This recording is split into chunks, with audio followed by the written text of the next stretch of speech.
దూత media, power of news. గౌరవనీయులైన ముఖ్యమంత్రి వర్యులు రేవంత్ రెడ్డి గారికి నమస్కారాలు సార్. నిన్న అసెంబ్లీలో బాగా చెప్పారు సార్. మీరు ఏమనంటే జీతాలు కూడా నేను అడుక్కొని చేబోదులు తీసుకొని ఇస్తున్నానని. అంత దుస్థితి ఎందుకు పట్టింది? కేసీఆర్ గారు తప్పు చేశారు కాదనట్ల. మరి ఆనాడు అసెంబ్లీ కట్టేటప్పుడు మీరు ఎందుకు అడ్డపడలేకపోయారు? కోర్టు కేసులు ఎందుకు వేయలేకపోయారు? దాన్ని ఎందుకు ఆపలేకపోయారు? ఆపలేదు. సరే అయిపోయింది. మేము ఎంప్లాయీస్ కట్టే ట్యాక్సీలతోటి మిమ్మల్ని ఉచిత పథకాలు ఎవడు పంచమన్నాడు? ఉచిత పథకాలు ఎందుకు? ఉచిత పథకాలు ఇచ్చి మా జీవితాలు నాశనం చేయమని చెప్పినోడు ఎవడు లేడు కదా. ఎవరు చెప్పారు మీకు? ఉద్యోగస్తులకు బడ్జెట్ ఉంటుంది కదా.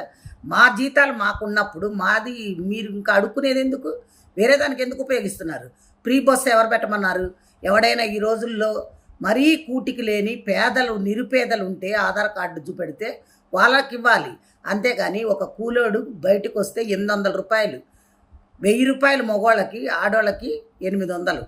అలా సంపాదిస్తున్నప్పుడు అది తీసుకెళ్ళి ఎక్కడ పోస్తున్నారు? బ్రాందీ షాపుల్లో పోస్తున్నారు.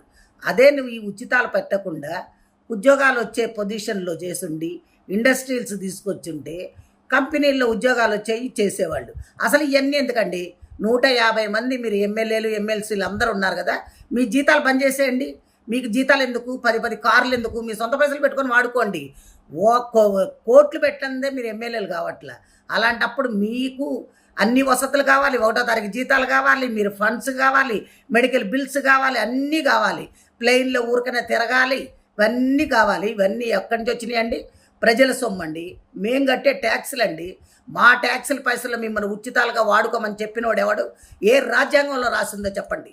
మీరు ఇవన్నీ కానీ చేస్తే ఇప్పుడు మేము రిటైర్డ్ అయిన వాళ్ళకి కనీసం పైసలు కూడా ఇచ్చే స్థితిలో లేరు మీరు. ఇది ఒక చట్టం దాండి.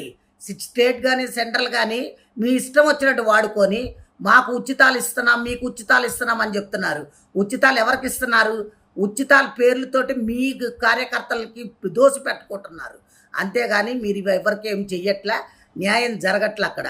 కాబట్టి దయచేసి మీరు ఇంకోసారి ఈ పిచ్చి సలహాలు ఇవ్వకుండా ఇప్పుడు ఎవరికైతే క్లాస్ 4th ఎంప్లాయీస్ కూడా జీపీఎఫ్ఐ పెట్టుకుంటే బిల్లులు ఇచ్చే స్థితిలో లేకుండా అయిపోయారంటే ఏమనుకుంటున్నారు?